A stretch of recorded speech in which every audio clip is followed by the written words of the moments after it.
What's up, Animality fans? Another Mk1 video, unfortunately, but this is an idea that came directly from a comment suggestion, and I am a people pleaser. So, we're going to be ranking the base roster by design only, aka appearance and biased likability, purely from me. This will not include their fighting styles or combos, and honestly, I don't feel like ranking by combat viability either. You know, we're not doing a tier list here. So we're gonna go a little untraditional by ranking purely by their default redesigns, cosmetics, and gear changes, and how it all looks overall. Thank you to the Hulk Jabber for the suggestion. It's a banger idea that I would have otherwise not bothered thinking much into. We're gonna start from the worst of the base 23 characters going up to the best, not including any DLC fighters, as they're not all out yet, and none of the cameos either. These are all based on my subjective opinions as well as my co-ranker who helped me make this video. So, starting off with number 23, we have Natara at the very bottom, and it's for one very, very specific reason: Megan Fox. No, I've said this before, and I'll say it again, she has ruined this character's likability for me with her terribly, awfully wooden performance and visage, which sucks even harder because Natara has some great cosmetic options between her palettes and wings.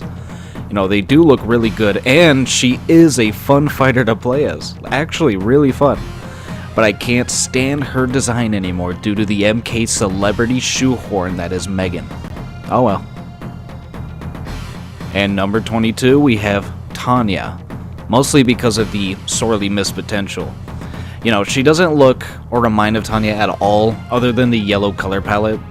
Her eyes and hair are pretty generic and not Tanya-esque, and her palette choices are bland. You know, I'm not a fan of the Order of Light one at all. Her weapon is pretty cool, and it's the gear we can change out, but overall I'm not a fan of her redesign, mostly because, as I mentioned, the missed opportunity she had to look amazing. She had that potential. You know, someone modded the long straightened hair and glowing eyes on her that Tanya's known to have, and it looks fantastic. I hope they'll add a future palette option for that soon, but yeah. And for number 21, I'm putting Li Mei. We're already in the territory where I don't outright dislike the designs, I just find them kind of dull, which Li Mei definitely is. Dull and pink with some cool magical looking effects. Kind of too pink though, almost as a way to compensate for the fact that she, again, doesn't remind me of Li Mei at all. This also happens to be the third female combatant in a row, which I'm now just realizing speaks to the deterioration of female MK character designs. You know, I'm not even one of those goons that need them to show more skin. Just make them not look boring, man.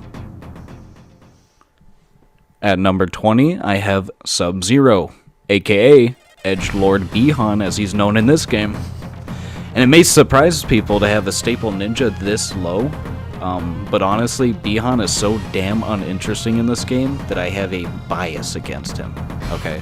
His motivations are stupid, and it hurts more because I was looking very forward to a human Bihan that survives, and they ended up just doubling down on its edgy noob Cybot personality anyway, and giving him nothing else.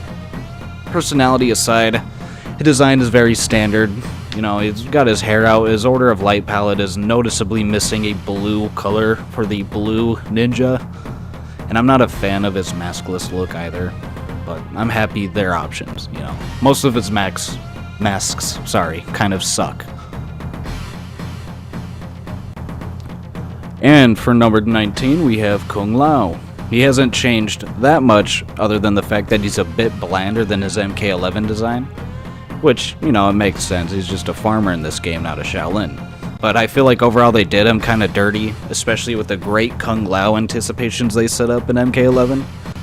Overall, he's pretty forgettable, to the point that it's kind of hard to remember he's not just a cameo sometimes. He does have some cool hats though, besides his default jutting razors one that stick out.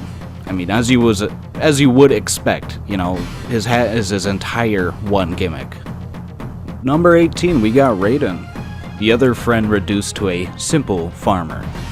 You know, I don't dislike human babyface Raiden, but he does make me miss Richard Epgar a lot, honestly. You know, he is sort of dull, but the Thunder Amulet giving him his powers back is a coolish design choice. You can also appropriately change his hat to a cooler non-bamboo one if you want. I hope they add the Dark Raiden palette soon with the Red Lightning, as I mean, it's already a very desirable mod. And overall, he is fine with plenty of potential in the future. At number 17, I put Melina, who is perfectly fine, okay? Before you get confused or mad as to why she seems considerably low, it's mainly because of her bland palettes and haphazard Tarkat disease design. Okay, she has Tarkat affecting her, but it only makes her feral when the riders want, and with her thwarting it most of the time. It's kind of dumb, and they had this attempt at besting both worlds, which in that attempt it kind of caused me to lose interest in it. The alien looking mouth is cool, I guess, but I don't know why she doesn't get a mouth similar to the other Tarkatans. In my opinion, MKX Melina had the peakest mouth and design. For number 16, here's General Shao, as opposed to Shao Kahn. Let me be clear, he is also just fine.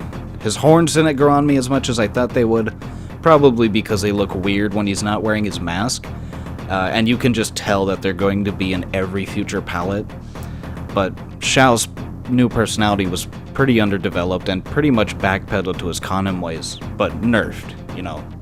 He's got a big ol' axe now instead of his traditional hammer, and overall I still think he is cool, but he was noticeably taken out of the spotlight for this game. And now number 15, we got Rain. Now, I love Rain's design in every game. Here isn't a large exception, as the mage aspect is unique for him, but I can't ignore the noticeable downgrade from 11 to his middlingness here. You know, gone is his Adenian royalty, and with it his swag. Dude was beautiful in 11. Rain has always had the potential to be such an awesome character, but he's always so underused. I hope they capitalize on his remorse post-story mode. And his palettes are fine, but lacking a maskless option. I mean, you can see his hair in his Order of Light one, and you can switch out his water staff with a couple of cool looking choices, but overall, leaves more to be desired. At number 14, we have Mr. Mortal Kombat himself, Scorpion. Very standard ninja design for this game, with the hair out like Bihan and Smoke.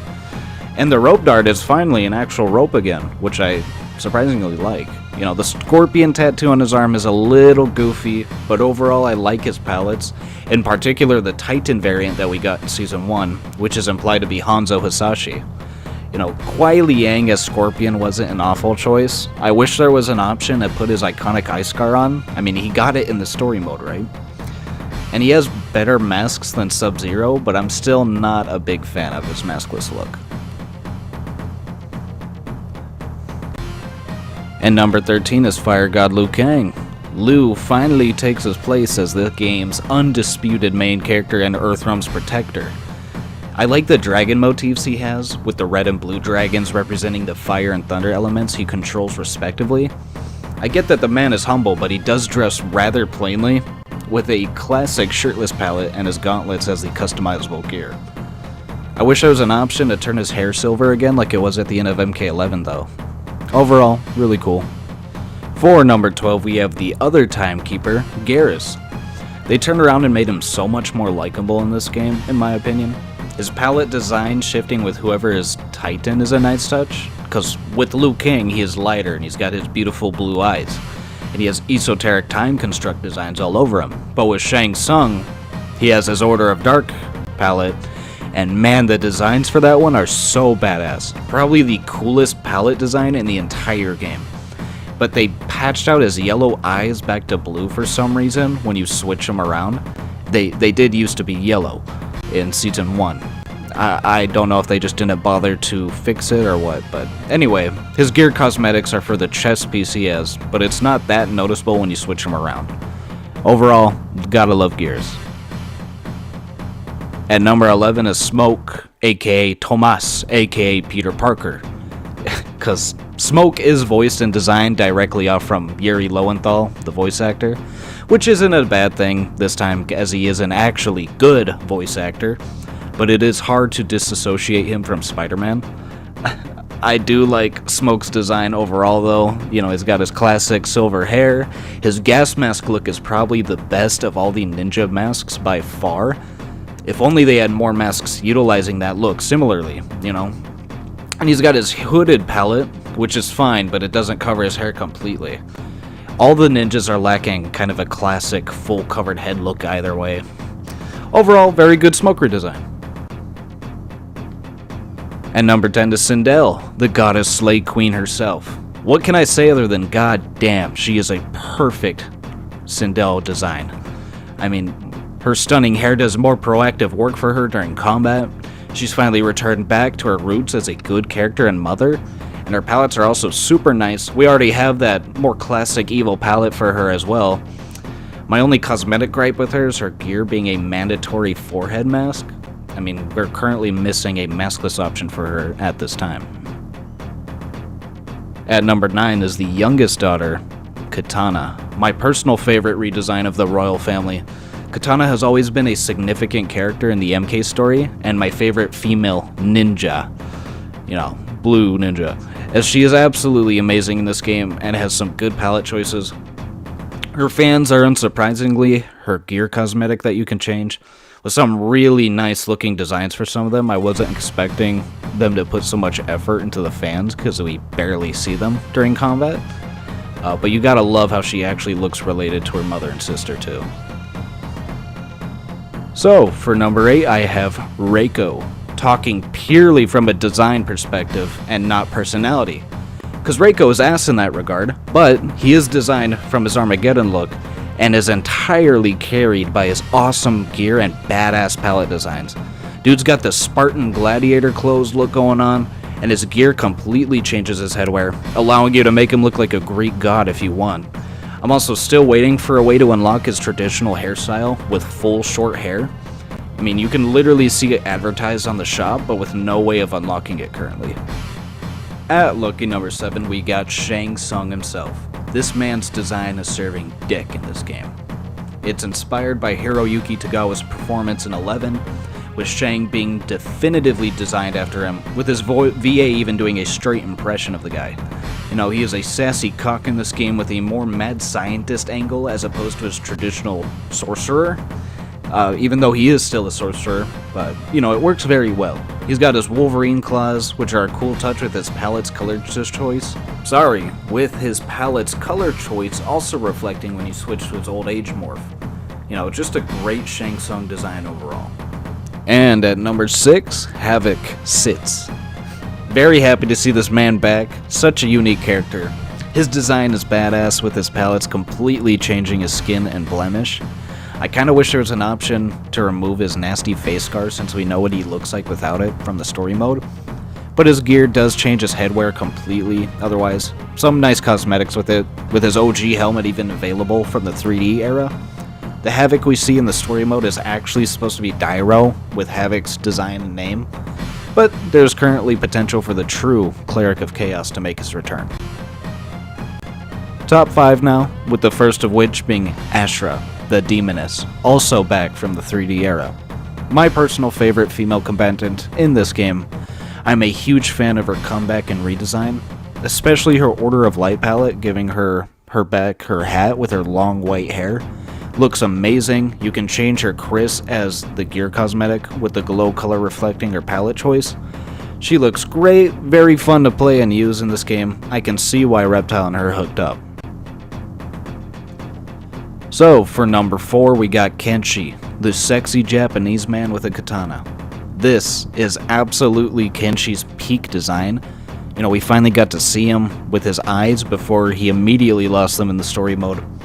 But I love how you can see the Yakuza tattoos on his hands, with his suit palette being even better than his Outworld Power Ranger look. He also has some samurai motifs, which are pretty cool, especially in his third palette. Can customize Sento as the gear piece, but it'll always have that pretty blue ancestral glow, which I like. And at number 3 waits Baraka. They really gave the jobbers some love in this game, which I respect a lot. Baraka has an amazing new design with the Tarkat disease showing itself all across its body in an almost pattern-like fashion. He has a tattoo as well, most likely from when he was a human merchant, and his other palettes are right, but I do love the overall design and respect given to everyone's favorite Tarkatan. His blades are back and customizable as his gear. Baraka having a good guy arc in the story was something that we needed for a while and just didn't know it yet. You know, he even got his own chapter. Peak Baraka design in this game. So now for number 2. I've got to say Johnny Cage. I would say how I'm biased to put Johnny this high design-wise because I am a Cage main, but the game speaks for itself. We know so much love and attention was given to him, with Johnny having by far the most amounts of palettes and cosmetics available for him right now, plus an entire stage in his name. You know, he has his Hollywood movie design from the classic MK films, as well as familiarity from the previous games as a younger but more genuine Cage. Some of his palettes change his hairstyle, and we can't forget to mention the handsome Jean-Claude Van Damme premium skin, available, finally, for the first time in a Mortal Kombat game. His glasses have a multitude of choices, and you are allowed to just take them off finally. Johnny's design was so good this time around that he basically took over as the face of the game. And finally at number 1, we have the best redesign in the entire game by far, Reptile. You know, before his trailer was announced and dropped, I was hoping, praying, begging that we can get a human Reptile design once again. That it would even make sense, perfect sense, since that's how he looked in the OG Mortal Kombat 1. And when I saw it, man, I knew it was perfect. The best of both worlds, with him shape-shifting between reptilian and human form at will. His palettes are a little lacking currently, but it's fine enough just with how he looks. His maskless design is also great. Sexy mofo lizard with an excellent voice actor. The respect and love given to Reptile was this game's selling point. Honestly, I believe for most people, by far the best he has ever looked, and I hope they don't revert back. So, there you all have it. Remember, this was just my personal ranking based on my very subjective opinions. You know, there's no need to get mad, but do feel free to leave your own takes or comments down yonder. In closing, Mk1 has a ton of good ideas and concepts for the characters' redesigns, but sadly quite a few of misses as well. They squander their own potential gold by not capitalizing on it, I feel, with a better product. Anyway, here's hoping that we get all the assets we know are in the game soon enough. Hope this ranking format was enjoyable to watch. This is my first attempt at one. Planning to take a crack at tier lists at some point as well. And other rankings. Doesn't have to revolve around Mortal Kombat either. Thanks for watching either way.